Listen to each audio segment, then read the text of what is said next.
All right, guys, we are live. Here we go.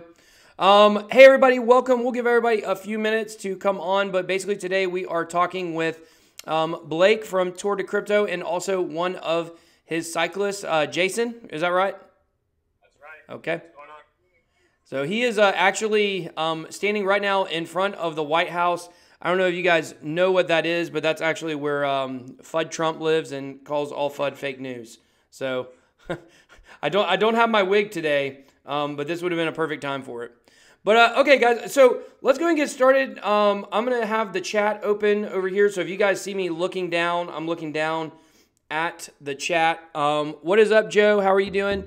So let's get started. Let's talk. What is Tour to Crypto? People have been seeing this. I think you almost the logo looks kind of GI Joe-ish. I don't know if that was the inspiration for that. But tell us what Tour to Crypto is, Blake, and kind of what you guys are aiming to do. Sure. Tour de Crypto is basically two men cycling across the United States from New York to California to raise cryptocurrency for Hawk, which is the Houston Area Women's Center, and the goal is to raise $1 million in crypto for Hawk. So, and then for the cycling aspect, what does that kind of look like for you, Jason, with riding around the country? And today's everybody can tell you're in Washington D.C. Yeah. So for the tour, we've been going around. We've been interviewing a lot of people just about cryptocurrencies, and I would say like 99% of them have heard about Bitcoin before, either through a friend, family, colleague, and the general consensus is that it's just a form of like an investment. That's kind of like what it comes down to. And what Blake and I are really doing is we're trying to get away from the investment side of things, and we're trying to get them to understand that there is actually technology behind this that can be used to help businesses and more specifically nonprofits and charities. So at this point, we are not only bringing awareness about cryptocurrencies, but we want to now kind of focus on the adoption of the cryptocurrencies themselves. So setting up, connecting with Hawk, getting them set up with their Bitcoin, Litecoin, DigiByte, Electra wallets. This is like the start. This is what adoption takes. We have to start taking action. We can't just start saying, we're waiting for this. We're waiting for regulations. We're waiting for all this stuff. It's out there right now. So we have to start actually taking action and getting this stuff done. Yeah, that's good. That's definitely an aspect of this project that I hadn't really thought about, which is, bringing the awareness to people, not just about the cause you guys are promoting, but also about raising awareness for crypto. So, Blake, how does that kind of work into what you guys are doing with Tour to Crypto, and what role has that played in getting the message out about the tour? Yeah, what we've done is we partnered up with Hawk, and they have agreed to set up crypto wallets, and we have set up at least, I think maybe 12 wallets by now. And I am over there probably on a weekly basis, if not more, educating them, explaining to them how cryptocurrency works, and really educating them on the benefits of charitable donations through cryptocurrency.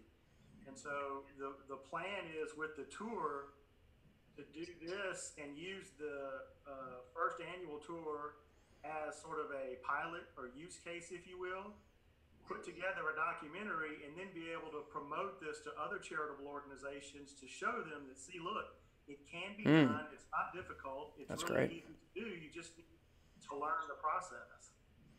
And what are I've had a special request over here to shout out Maverick. Maybe you guys know what that means.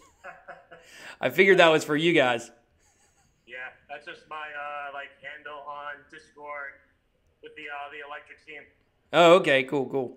So, but Blake, as you were talking about, you kind of want to get out the awareness of crypto and the crypto wallets and things like that, and also the awareness of the benefits of donating with crypto. So can you talk about that a little bit? Like for someone who, and I've been involved in the nonprofit scene for a while myself, And I guess I had never really thought about what even those could be. So when you refer to that, what exactly are you referring to? And, how can we spread that? Yeah, well, one is the worldwide reach.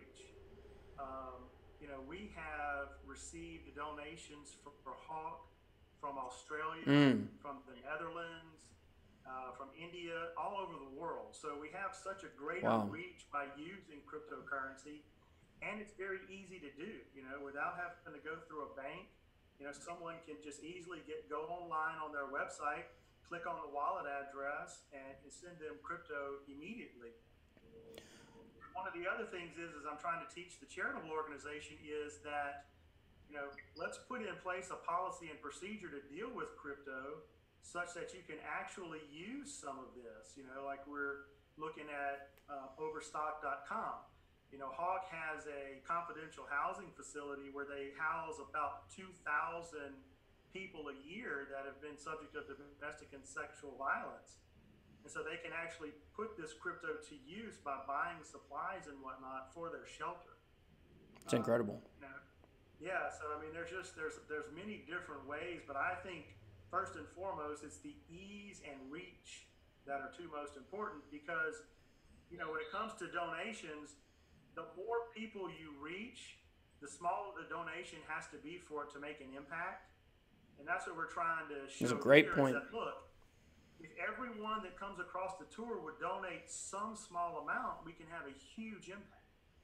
Yeah, I think that's really true because as a former executive director of a nonprofit myself, we were always having to figure out ways to kind of split the pie with all of the other, nonprofits that were in our area and things like that. And, there's this idea that a lot of people have when somebody's asking for a donation that you really have to make, $100 donation or a $200 donation for it to really make an impact. But, I was always looking at numbers like, man, if we could just get 1,000 people to do $10 a month, that's $10,000 a month. And I also, the reach that you're talking about, that is really spectacular what you guys are doing with that. And so let's just imagine like somebody has no idea has no idea why someone from Australia can't just donate to any cause here in America with, fiat. Well, why is that? Why is the reach so important? Because we live in this digital world. It seems like it would be easy, but why couldn't someone from Australia or some of those other countries you named just donate on a website here in America normally? So let me just touch in on this for a bit. So one, the big thing with international donations is there's an actual fee, processing fee. And for those that are willing to donate from an international standpoint, they're going to be paying a lot more. Right. So, just with typical credit card transactions, you're paying 2.5, 3.5% plus 30 cents per transaction. On an international one, if they even allow it to happen, because sometimes they don't. It depends which country you're from. Some of them restrict payment processing to other countries. So that's one huge hurdle. The other one is the processing for most international payments is upwards of 5 to 6%. And if you're a nonprofit, if you're accepting those types of donations, that adds up to a lot of money. And not just that, but then people are like, people that are donating money, it's not actually going to the cause. It's it's having to go to pay more administrative costs and things like that. Well, so one thing I definitely want to get across on this interview is while we're biking through all these cities, yesterday we were in Philadelphia and Baltimore, and you have people that are in the streets talking about the specific charities, I guess, that they're working for. So, they're holding their flyers, they have their tablets with them, and they're approaching us and they're actually saying, can you help us raise money for our nonprofits? And they have requested us to pay them with cash. Huh. So here we are. Again, that's not a problem. That's kind of like where we're stuck at. They're asking for money.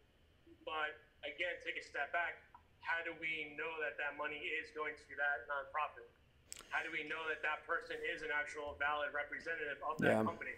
So when we talk to them, we then kind of, we let them talk, and then we kind of repitched it, and then we explained to them what we're doing with cryptocurrencies And when we were done, and we do have this on tape to share with everybody, you could see like their eyes just like open up. They're like, wow. Like people would actually see the wallet address for, say, like the AC, like for like pet adoptions or saving the children.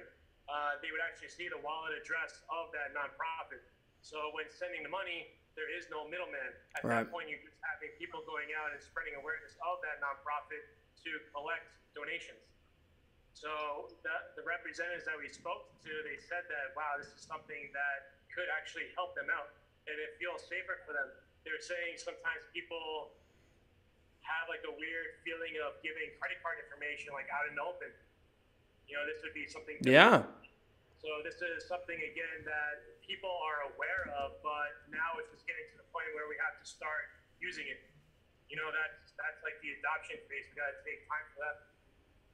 Yeah, I agree. That's really great. And to just proof in the pudding of that, I actually have a family member, not an immediate family member, but like a great uncle or a cousin. I don't remember, but when I was a kid, there was a story that went around about him where he dressed up like a Shriner on Christmas Eve and stood in an intersection and collected like $2,000.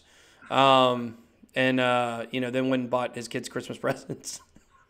So that's a real thing. I mean, people do that. We hear about these scams all the time, and that's the great thing about, cryptocurrency and transparency. And I've been quoted many times. I don't know who's quoted me. Maybe just I've quoted myself.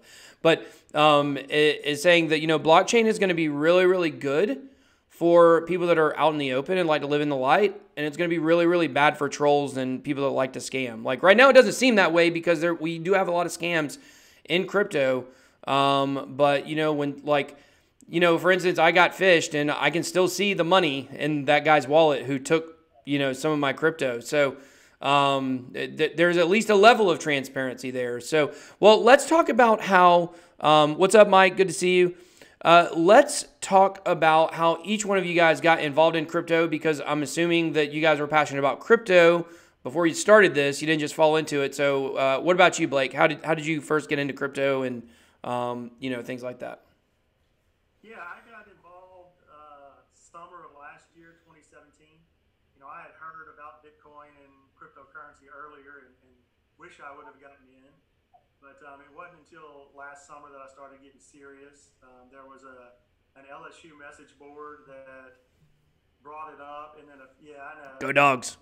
Yeah, Bulldog fan there. We play this year, right? Oh, we do. It's going to be a huge game. Yeah. So anyway, one of the guys there started a Telegram group, and I just started learning and researching and just kind of got my feet wet in November 2017, bought a small amount of Bitcoin. December came, I thought I was a genius. We all did. A lot of money, yeah. And then eventually got into Electra. That's how I met Jason. And then a few months ago, he asked me if I wanted to help out with the tour, and that's kind of how we came together. We got to know each other really well through the Electra community. And, he asked me originally just to kind of start looking at some documents and whatnot for him. And it just kind of grew from there. And he asked me if I wanted to join him full time to do this. And I say full time outside of my law practice. But so that's it, and we're just rocking and rolling, man. Really excited about this tour. So how about you, Jason? How did you first get involved in crypto? Well, so I got involved. I've been in real estate for a while, and I was just in the development of a real estate app that had to do with making real estate transactions more transparent. Those that are involved in real estate, they're familiar with MLS. MLS is nationwide, and a lot of the data within MLS isn't always accurate. I mean, there's a lot of referencing that doesn't even connect. This is a whole issue on itself, but we were creating an app that would help with that to help fix it. And then I started to see that there is currently blockchain tech technology doing the same thing or on their way to doing that. So at that point, the project kind of just canceled itself out. And I kind of just dove straight into blockchain technology. I was researching patents. And again, this is something that, if people are paying $20,000 plus for all these patents, this is something that is now going to start being put into use. So that's how I actually got involved, out of just curiosity and seeing what's going on with competition. Yeah, it's funny you say that about MLS. I'm selling my house right now, so maybe selling it for crypto. We'll see. But Somebody on Long Island that's selling his house for $4 million, and he's accepting Bitcoin. yeah, I thought about kind of floating that out there. I mean, I just live in a single family suburban home. Like there's nothing super appealing that would make someone want to buy it in Bitcoin. But I'm concerned about doing that right now, and the main reason is because like there's always drama involving banks, and like you would hate to sell your house. I'm selling mine for like mid 200s, and then all of a sudden I get that money. And what if I can withdraw on my Coinbase account, I can withdraw $100,000 a week on it. Now that's just because I've used it a long time, not because I've actually got close to that much in it. But what if I did that? What if I withdrew $100,000? There's no guarantee my bank is going to let me have that money, So with that, some brokerages, especially the bigger ones in New York City, what they actually have now is the attorneys are using Bitcoin escrow type services. Oh, really? The attorney would handle the transaction, and they would hold on to the Bitcoin until everything is signed and like finalized. So at that point, when you say if you're going to want to cash out, they can send you the Bitcoin value that the contract was for, or you just tell them you want to cash it out, and they have the institutional account to liquidate it and give you the cash. Yeah, that's good. That makes me feel a lot safer. That's how I would do that. One thing I want to say, this literally happened like right before the interview. So we're at the White House, and our film guy asked one of the officers, can we take a photo? And obviously we can't do that because there's regulations and whatever. But we're standing there, we're talking, and one of the guys around the fence literally walked up to us. He's like, "Hey, what do you guys know about DigiByte?" So we got one of the security guys here. He's heavily invested in DigiByte. Oh, wow. He's asking us about Aircoins. He's asking us about Electra. So, we didn't even talk to him. He literally just came up to us and said, what you guys giving me, like, some inside info. Well, yeah, I love it when I wear something crypto related. A lot of people say it's not safe to wear something crypto related. I don't really buy into that. They're... on us. We don't have a wallet. Yeah, exactly. Yeah. But I think that I was on an airplane going to San Francisco last week, and I had my BitBoy hat on, which I don't have on right now. But lady tapped me on the shoulder. She's like, "Oh, that's a real cool hat. I think that's is that a Bitcoin hat?" And I was like, "Yeah. What do you know about it?" So it's a good conversation starter, for sure. Especially you're walking around with 9 different logos on you, so. But let's talk about Blake. Let's talk about the women's center that you guys are trying to help. Tell me about how you got hooked up with them, and what they're trying to do in helping women and in sexual violence. Sure. I've been in Houston for about 17 years now, and I've known Hawk and the work that they do here. They're a huge charitable organization here in Houston. Very well recognized, have extremely high ratings on Charity Navigator. And about 4 years ago, I met the Chief Marketing and Development Officer, and she's now a really good friend of mine. And when Jason approached me about doing the tour, I asked them if they wanted to get involved, and they were one of the charities, surprisingly, that were actually really excited to be on the cutting edge and on the forefront of something like this. And so I actually had Jason look into them, and he started looking into them and saw that they were a great organization. But what they do is they shelter, counsel, support all people, men, women, transgender, anyone that is the subject of domestic or sexual abuse. They have a confidential housing facility where they house approximately 2,000 people a year. They have a 24/7 hotline, crisis hotline, where people can call in. And they just do an amazing job of spreading the word and assisting everybody that unfortunately has been the subject of domestic and sexual abuse. Yeah, it's crazy to me. I mean, that's an epidemic in our country, and in a lot of ways, thank God for that Ray Rice video a couple years ago, where he hit his girlfriend in the elevator. Because, like, yeah, that's a bad situation. I'm not saying thank God it happened, but thank God for the exposure that brought to this. And then ever since then, it's really been able to catch momentum. Because I mean, that's definitely something in our country, especially in our day and time, that should not be happening. So. Yeah, and the problem is that it normally happens behind closed doors. Exactly. And the victims don't want to speak about it, Mm-hmm. And so you really have to let it be known that, look, we realize this is going on. We want to stop it, and it's okay to come forward and talk about it and get help and seek assistance and get out of that type of a relationship. And so that's what Hawk is primarily focused on. But right now, Hawk is sort of in a battle with the Astros. Really? Because, yeah, they assigned a pitcher that has. Oh yeah, I saw the video in the stairwell. Yeah. So I mean, it's everywhere, and so they really are trying to help those involved and spread the message. And they're like I mentioned, a really good organization.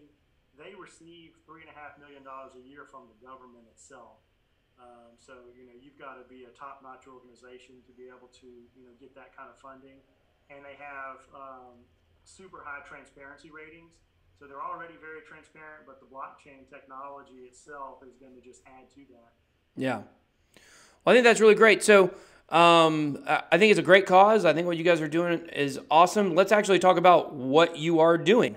So, Jason, tell me a little bit about where you started with the cycling. I guess maybe give us your introduction to cycling in general first, and then tell us about how the tour started, where you've been. Like, let's talk about the trip. It sounds fun. Yeah, the trip. So right now we are averaging about 70 to 100 miles a day, and we started from the most eastern side of Long Island, which is the Montauk White House. So we did this cool thing. Again, we have it on video where we took the back tire. We literally dipped it into the water. And our goal for the physical aspect is to go from the back tire in the water all the way and ride our bikes all the way to Huntington Beach, California, where our front tire would then hit the ocean in Huntington Beach, California. So when did, I don't want to cut you off, but when did you start? When was that? We started last week on Friday. Okay. Today is day 5, I believe. Okay. Joel and I, we are not professional bikers by any means.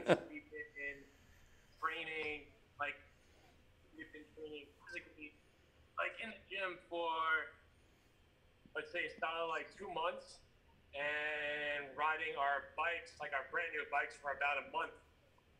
So, yeah, we just actually telling us we got to leave. We got to go to the park. So yeah, I mean, we've been training, but at this point, we're just riding to. This stuff gets pretty serious. You guys, these guys with these guns are kind of intimidating. Wow. I feel like you have to leave. There was no option there. No, yeah, I'm not going to argue. I mean, I don't. We could get some exposure for Hawk doing this one. I could tell you that. Yeah. You want to be behind handlebars, not behind bars. So. Yeah, we're going from Long Island. We got into New York City. We had our kickoff event in Brooklyn, and we went to Pittsburgh, Baltimore. Today we're in D.C. Now we're going to Charlotte, North Carolina.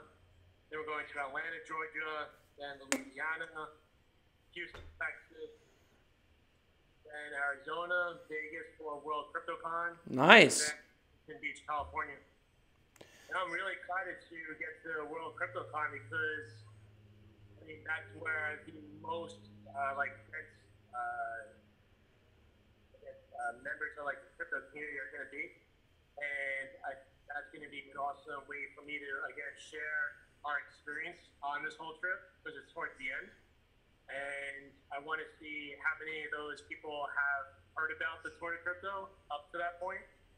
I mean, right now we're starting to see people are hearing about it. It's kind of cool to get somewhere and they're being you're like the tour guys. It's kind of cool to see.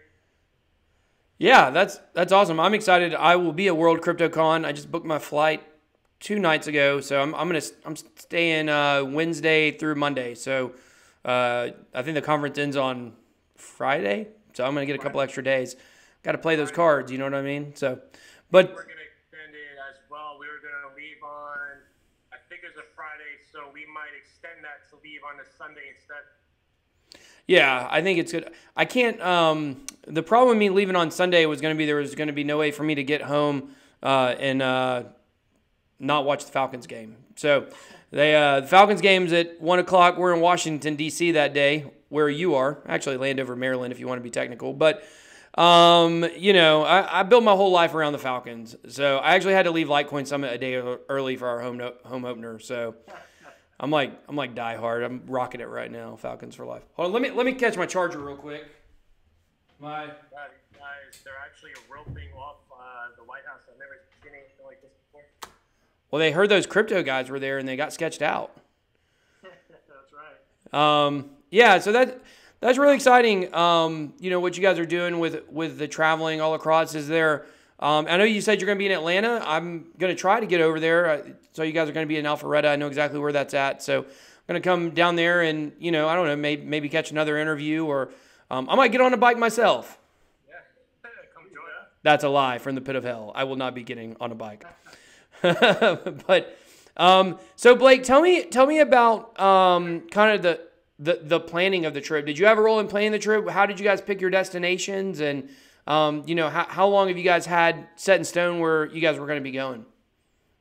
Well, for me, riding across, like directly across the United States is not, basically we've been going through a lot of it is like desolate land.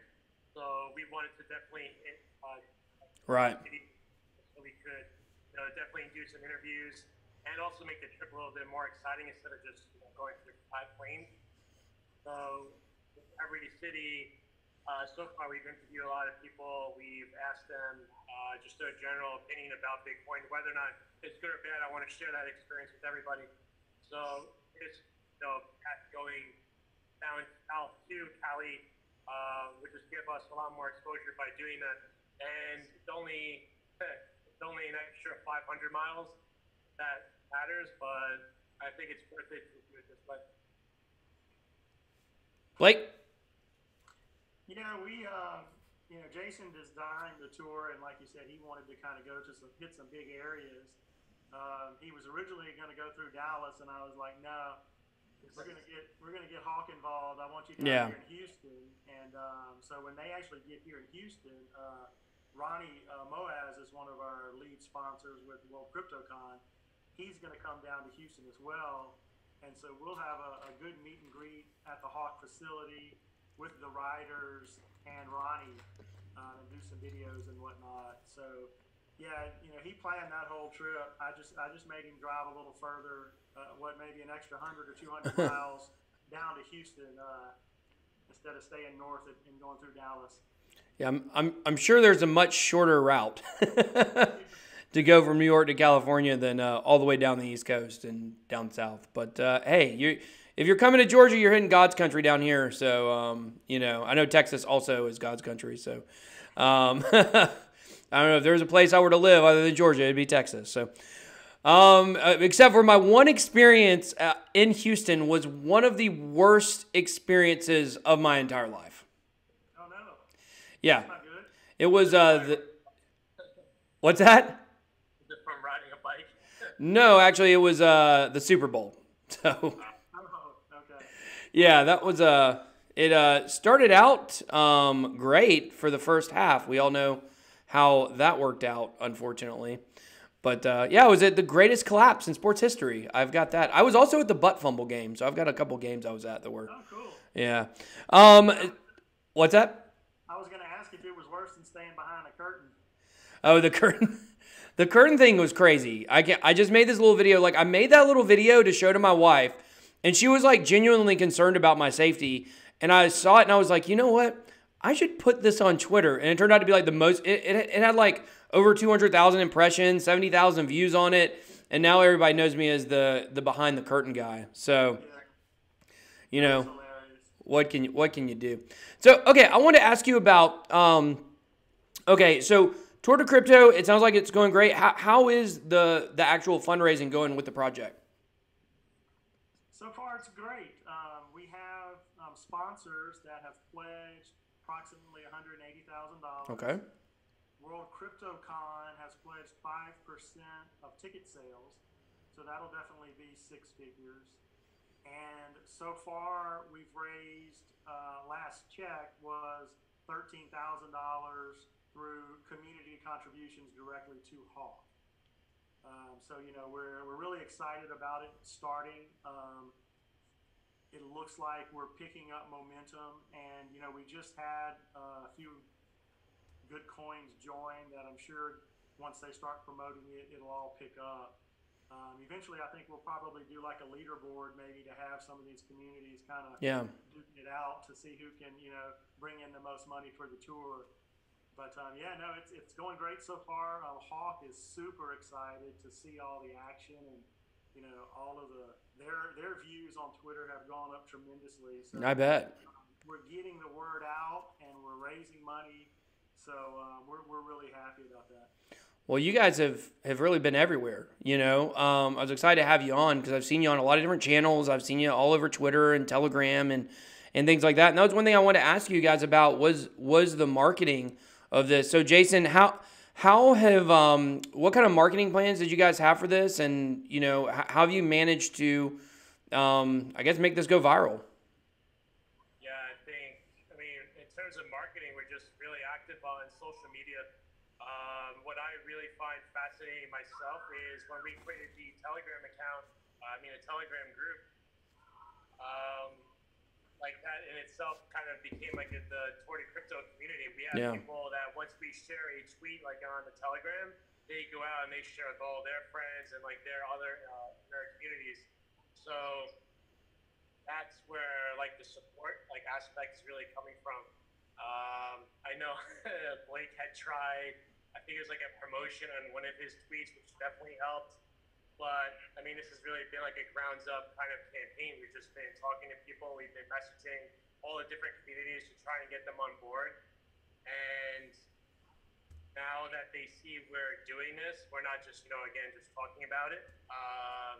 People are taking it more serious. I think from the start, people really didn't think that we were going to be doing this at all. Yeah. So now us doing it, they've been more open to the fact that we are really taking action and trying to help. From the start, I mean, Blake and I, we really did. We contacted a lot of communities, and a lot of them didn't want like any part of it until like they started seeing us, I guess, taking action on our part. Have you guys had? Did you have something you were going to say, Blake? Yeah, I was just going to say, to give you a for instance, you know, I joined Twitter in December of 2017, but never posted a single tweet. I just followed people to learn about crypto.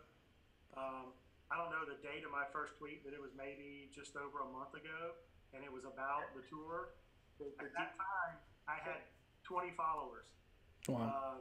And today, just over a month later, I've got 1,200. So, wow.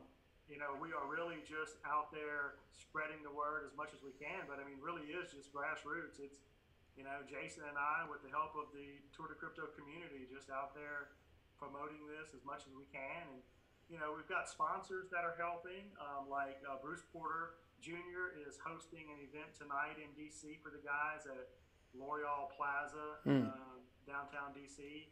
So, you know, and then the thing in Georgia, the Turnio Group's going to host that meet and greet. So, you know, we're just doing it via word of mouth and just trying to spread the good word.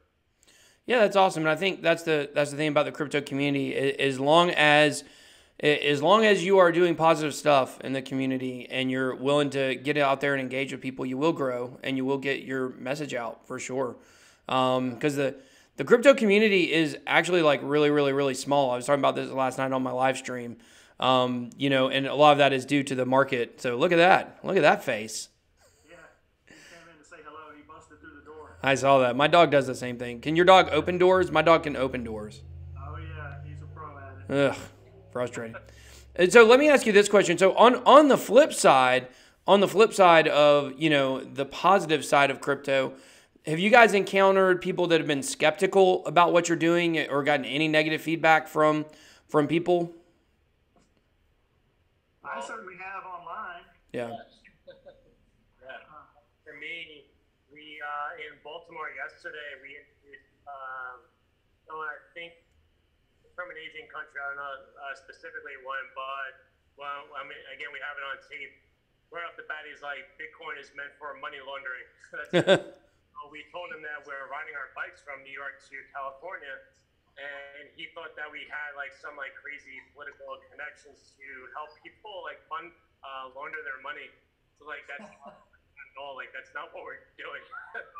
But he really thought that we were involved with some like underground like shady stuff, like trying to get him involved. So now, and as weird as this is like to say for us, when we go to like interview somebody, our first thing is we're not asking for money, we're not asking for donations. We just want to get your opinion about Bitcoin. That's it. The first few people we went to say, talk about Bitcoin, they were like, no. They just kept walking away. So yeah, we got to be careful. We got to think more efficiently how we're going to ask these questions. Yeah, and you were saying, Blake, that you had some negative feedback as well online on Twitter, I guess. Yeah, it was kind of funny. Not near as bad as the stuff you were reading the other day from your Reddit video. Yeah, Got a punchable face. It's fat. It's fat. Also, don't forget. It's a fat punchable face. There you go. Maybe I should bike more. Like, some guy on Twitter's like, charities don't need crypto. Why in the world are you doing this? That's dumb. And I'm like, really? Okay, if you say so. And then I had some guy try to tell me that, we were just doing this and we were using the woman's movement to try to gain attention and raise money for ourselves. And I'm like, no, buddy, if you look into it, you'll see that, all of this is going directly to them. The writers aren't being paid here. I'm not making any money either. This is all for charity. That's what people don't understand is 100% of the donations are going to Hawk. Yeah. That's why we set the wallets up with Hawk. They have complete control of those wallets. So yeah, just kind of funny stuff like that. I called the guy out. He went on this rant about why can't we do this for a men's organization? Why are we so sexist? Y'all are so sexist for wanting to help women. That's what he said. And so I was like, hey, if you read, Hawk caters to all, men and women and their families that have been subject to domestic and sexual abuse. It just started out in the 70s as the Houston Area Women's Center. And then I got a really nice, he didn't respond online, but he sent me a really nice direct message. I won't tell you what it said since this is a family show here, but it was quite funny. Yeah, always haters right. Everywhere. So, yeah, like domestic abuse against men is like such a widespread problem. In fact, it happens. It's a real thing, but it's not. Obviously we understand. That women are more prone for domestic abuse to happen to them, unfortunately. So. It always just comes down to people being online and not really thinking 100% before writing something. Again, on the Hawk website, they explicitly say that this is for everybody. So for that user or anybody else going forward, the information is out there. Do some research before trying to make a valid opinion. That's it. Well, doing research before you make an opinion isn't fun. Oh, man. So, okay, let's talk about right now what you guys are doing is really awesome. You guys have built a lot of momentum behind this. So what are you guys going to do when this is over? Do you guys have next step planned? Are you guys going to plan on an annual event? Are you planning to expand to other events? What are you going to kind of do with this following that you guys are garnering right now? Yeah, so right now, we're definitely open to doing something like this in other locations, but the big takeaway from this is not only, again, is this a full documentary, which this video is going to be connected with, but we want this to also turn into a case study. We want other nonprofits and other charities from around the world to see what we're able to accomplish with Hawk, the actual steps that have been taken in creating the wallets, contacting communities and everything to, again, help further the adoption of cryptocurrencies. So again, that's like the first valid point, is making this an actual case study. After that, in terms of for like excitement or entertainment, we have been contacted to do something like this throughout Europe. Just got that question. Somebody just asked that. Yeah, so cryptocurrencies, I mean, in the United States, we still need to be definitely more educated on, like, people as a whole. We have to be more educated on cryptos themselves and how they work. But they're already using it a lot more than where we are right now. So we can easily do the same thing next year throughout Europe. We have been contacted also by an exchange in China to ride our bikes through there as well. So now the big question is, would it be just Joe Bell and I doing that again? Or can we now have separate like cycling groups with sponsors, with crypto sponsors going forward doing the same thing? So this is something we got that we'll be figuring out. Yeah, a worldwide cycling tour. Ain't nobody got time for that, right? That's gonna be rough riding through the Atlantic Ocean. I don't know how you'll do it, but what about you, Blake? What do you kind of see the future of this being? There's plenty of blockchain events on cruises. So that's true. That's it. That's true. Yeah. No, Jason and I have talked about this. Ideally, we would love to have an annual event that we focus on one charity, but then also get other communities involved to connect with a charity of their choice too. So we're benefiting more than one charity. And eventually, I'd like to see us, doing maybe even races and smaller quote tours, in individual states, like a tour day crypto in California or Florida, or on the moon, something like that. Yeah. But we could go ride our bikes on the moon.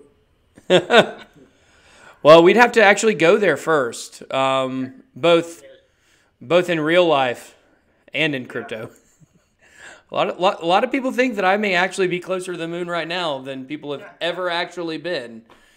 But, I'm not necessarily one of those people. But, that's really cool. I like the idea of a worldwide thing. I think, and coming from the nonprofit world myself and working for a nonprofit where, our whole goal was to raise money for ourselves, for you guys being kind of like a funnel to give money to other places, have you guys thought about actually becoming you may already actually technically be a nonprofit, but raising money for kind of your own causes that you want to come up with instead of funneling money to different nonprofits? Does that make sense? I can hear your last question. Yeah, it does make sense. And yes, that is something we want to do. We're in the process of trying to register the tour as a nonprofit because eventually, we would like this to become a full-time endeavor. Right. And so we can then use our nonprofits to help cover some of the expenses. I mean, like this year, right now it's just we're coming out of pocket. We have sponsors that are helping, but when you're talking about renting an RV to go across the U.S. and we've got a driver, a videographer, another guy that's helping, so it can get quite expensive. So we are definitely taking the steps to become a nonprofit ourselves. Because we want this thing to grow and become something huge that we can help many charitable organizations. Yes, it's got a great name. It's got a great name. You guys have a great logo, and you have a built-in community behind it, which is really great. So I assume almost all of your support has been from crypto-related people, I would assume, right? Of course, yeah, so far. Yeah. Yeah. So, well, that's really cool. What do you guys see being maybe some? You said it's something you're heavily consider. What would be maybe some drawbacks or something that might prevent you guys from being able to make that happen? Well, the biggest drawback, and this kind of hit us from the very start. Again, as mentioned, I've been involved with real estate for a few years. So I guess this is more targeted towards non-crypto related businesses. The financial industry, real estate industry, those that are like well established, they are highly conservative, so they're not going to necessarily just, start associating themselves, I guess, with cryptocurrencies. We had tried to get a sponsor from a mortgage company who's a friend of ours, and right off the bat, they're just like, we love what you're doing, but we can't associate our mortgage company with cryptocurrencies. Now, and again, it's ironic because we see that there are current blockchain technologies that are being implemented right now for mortgage industries, title companies, and everything. So, they're saying no now, but then a year from now, they're going to most likely say yes. Yeah. So we're literally like in the middle stage of everything happening. So the biggest battle is educating them on what we're doing, the benefits of it, and kind of like making people understand that they're also being part of like the early adapters. I mean, those are the people that in business will be surviving throughout all this. So we got to definitely educate them on what we're doing. Yeah, I think that's huge. I think a lot of places might really regret, not getting more involved with crypto. I mean, I think that's going to happen. I don't know. Sometimes I think maybe we're all crazy. I don't know. Like maybe everybody else is right and we're wrong, but it seems so hard to imagine that actually being true, Well, again, this goes back to why I looked into cryptos. If you just go onto Google patents and type in blockchain, and you're going to see a whole bunch of patents start to appear. And do some further due diligence and start to see types of companies that are registering these patents. Yep. And then you'll start to, again, realize that this isn't like your mom and pop type companies that are doing this. I mean, these are big, large companies. Yeah. So it's happening, but like the larger picture, you can't see it until it's actually being done like right in front of your eyes. That's like the takeaway from. Yeah, Ben, and I think that you're right. I would much rather be involved and it not work out than be sitting here 10 years from now thinking I had the opportunity and I missed it. Because, I was graduating from law school right when the internet was coming out and was starting. So my focus was elsewhere at the time. But I look back and I'm like, man, how come I couldn't see that? How come I couldn't see what was going to happen with the internet? But it was just because I was focused elsewhere. And now I'm like, okay, I'm not missing this chance. No way. Yeah, I agree with that. I think obviously I'm in this weird generation where they have a special name for us, where when we started school, there was no such thing as internet. I mean, obviously it existed in a form, but nobody could use it. And then by the time we graduated, everybody was using it. And so technology kind of grew up with me as I was growing through my school age, which was kind of fun. But obviously the thing about crypto, I got a gnat here in front of me. But the thing about crypto is this is very similar. I mean, blockchain is very similar to the early days of the internet. And I think that there are so many people out there, I say they have scales in their eyes. One day the scales will be lifted and they will realize how much they've missed out here for an opportunity. I think probably after we have our next bull run, which I think, I'm not big on like making unrealistic predictions, but I do think whenever we do start to go up, it may be next year, maybe 2 years, it may be this month, it may be next month, I don't know. But I think that the opportunity in crypto after the next run is pretty much going to be almost gone. The prices are going to be high, and especially for YouTubers, influencers, people that want to start crypto companies, that it's going to be squeezed at that point, oversaturated. So I think this is a really important time while we still are down before prices go up that you decide what you want to do in crypto. If you want to do something, if you want to have influence, if you want to start a company, if you want to start a nonprofit, now is the time to do it. So it's really cool that you guys have done this during this time. And, CZ from Binance recently said that no one who he has ever explained blockchain technology to, who can grasp it, does not believe in it. And I think that's really true. And what you guys are doing good, is good, raising the awareness and letting people know, like, that's it. We just got to spread the message. Somebody asked me last night, they said, in my live stream, they said, yeah, what would you say to a friend who, was interested in crypto but was against it? Just like, people call them no coiner. I call them non-crypto bros now. But, and I said, just explain it to them without talking about the price. You know, I think that's so huge for blockchain, is to be able to just spread the message of what it's about. It's about freedom, peer-to-peer, removing the middleman, and things like that. So what do you guys think about, you know, what is it that's keeping people, you know, from really buying into blockchain at this point? So, well, I mean, again, based on the interviews that we've done so far, everyone just associates Bitcoin or any cryptocurrencies towards like a form of an investment. That's basically it. They say that they have a friend that either made money or lost money. I mean, that's ultimately what it comes down to. So at this point, it's not, and I mean, this kind of sounds counterintuitive, but at this point, it's not really about awareness. People already know what Bitcoin is. I mean, we ever run into anybody that says, like, that has told us what is Bitcoin. You don't know what it is. The educational part, the part that we have to start getting across now is the use cases and how it's actually going to be used. That's the part that everyone is starting to like miss, like right at this point. So people are asking us, you know, is it similar to like Venmo? If I go to a Starbucks, can I buy with Bitcoin? And we've all read these articles where they are starting to implement that type of technology. So again, they've heard of it, but they don't necessarily understand how they can use it. Yeah. And that's what we have to kind of really get across.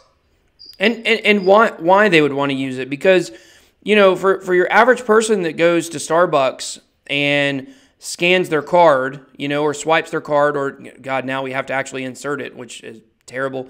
My local McDonald's line, I kid you not, my kids eat a lot of Happy Meals. Like, don't judge me on that. I know y'all are cyclists, but my kids, like, you know, they want the toy. That's all they really care about. They don't even eat the burger. But so we go through there a lot. Literally, when we went from swiping the card to having to insert the card, it literally multiplied the McDonald's line from an average wait of like 5 minutes to 20 minutes. It's so crazy because like the chip won't work, and then they got to do it 3 times, and they can swipe it. It takes 2 minutes to do the whole thing. It's really so annoying. But the whole point is, your average person doesn't realize or really grasp that when you're scanning that card, when you're swiping or inserting that card, that the person who's taking that card has a fee with that.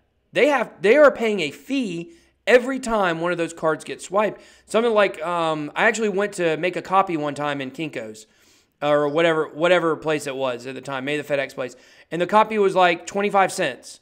And I went to pay, and I had an American Express card because that's what I had with the company I was working with, and they were like, nah, just don't even worry about it. And I was like, what do you mean? And they're like, it costs us $1 to swipe the card.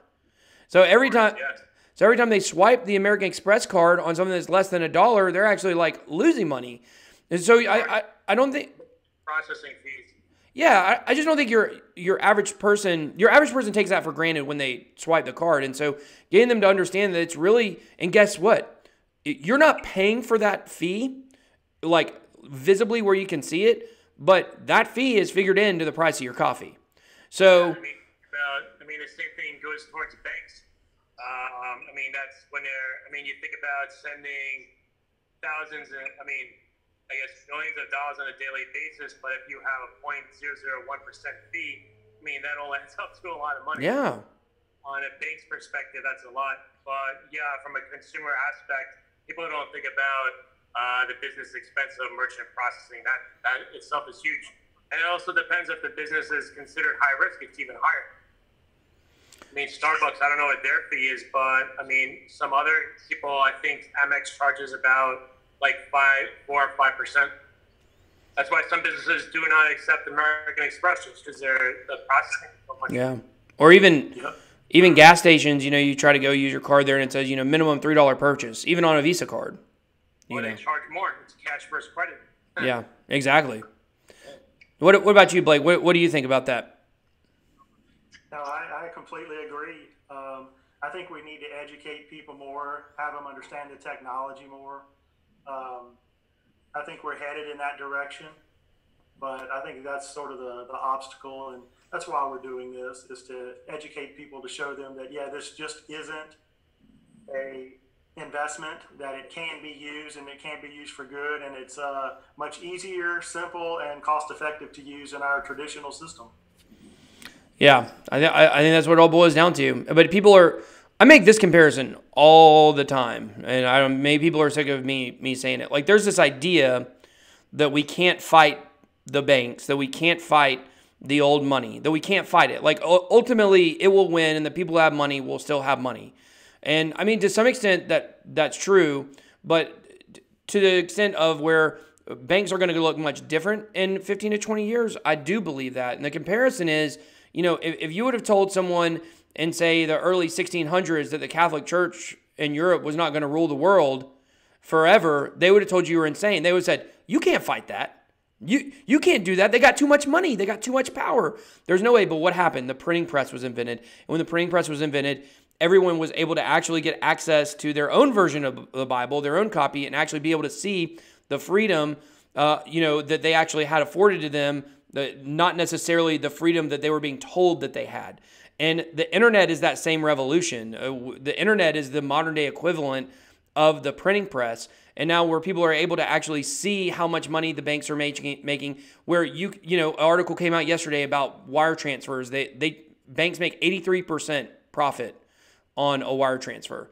And that information just wasn't available up until recently. So it's going to be a bloody battle. They're not going to go down without a fight, but I do think that the battle is worth fighting. And I think that's why, to some extent we're all here. We're tired of there being middlemen in our life that we don't necessarily need. So, well, again, I mean, at this point, we keep thinking about these cryptocurrencies as you want to connect it as a currency. I mean, that the name is in there, but we have yet to really see the technology being used. Once that starts happening, then people become more familiarized with it. And I mean, again, we're going to have to wait maybe another 2 or 3 years to see that type of technology. But if we can start educating those and to get them involved now, and those that do will benefit much more than, those, of course, that get in there 5 years from now. It's still starting. That's what people ironically don't want to listen to or get into. Yeah, I mean that's when you really realize how early we are. I mean, yes, Bitcoin has been around for 10 years, almost, and some people certainly got into it much earlier. I actually bought in 2012 and made a few $1,000s and got out. That was the biggest mistake I ever made. But there are certainly people who have been involved in it longer and things like that. But we're still also new. We don't even have working products. We have. I can count on one hand the amount of working products that I've used that I know of that are in the top 100. And I'm in crypto every single day. There are more than that. Supposedly there are 40. I don't know what the 40 are. I know I use a Brave browser every day, so I know that's a working product. But just imagine where the price is going to go when we actually have working products. It's like people were just investing in a bunch of companies that had good ideas. But, once those ideas come to fruition, that's when I think we're really going to see, a big increase. So we got to go. I want to give you guys the opportunity to tell everybody where they can find you and just give one last thought on, on Tour to Crypto, or, just take about a minute and, tell us what you're thinking. Yeah, I'll go ahead, Jason, if that's all right. I just wanted to ask everyone that's watching to, go to the website, tourtocrypto.com or hawk.org, HAWC.org. You can find all the wallet addresses there. And please donate. Like I said, all the money goes directly to Hawk. Don't need a lot. We just need numbers. So the more people that donate, the better. And I'd also like to ask you, there's 2 other ways you can help. You can go to Hodl Fuel, buy you some coffee. All right. A portion of their proceeds will come to Hawk. And you can go check out Bit Ninja Supply and buy you some Tour to Crypto, Hawk, and World CryptoCon gear. And 100% of the profits from that will go to Hawk as well. Awesome. Both friends of the show and personal friends. So, love those guys. We'll see them later tonight, right, in D.C. Awesome. Oh, yeah, that's right. He lives in Virginia. Yeah, that's cool. They're coming. So what about you, Jason? What's a final thought that you would have today? Well, I mean, so right off the bat, we have to definitely get used to our biking routine. And I feel like we're kind of getting to that now. We're a little bit more organized than when we first started last week. So definitely stay tuned. Check us out in Telegram if you want to have more updates than just Twitter, Facebook, or Instagram. We will definitely be doing a lot more live chats, and we're going to start uploading our like daily summaries, I guess you want to call them that. Cool. But yeah, our biggest group right now would be the Telegram group. If you guys want to get like the most, I guess, action from the tour at this point. Awesome. All right, guys. Well, thank you so much, Blake and Jason, for coming on the show today. We certainly appreciate it. You guys, if you're in the Bit Squad, go support this cause. I think that, you know, after hearing them out and listening to what they're doing, it sounds great. And, you know, would love to have some people from our community get involved with it. So, everybody, thank you so much for joining. Until next time, BitBoy out. Thank you. Thank you.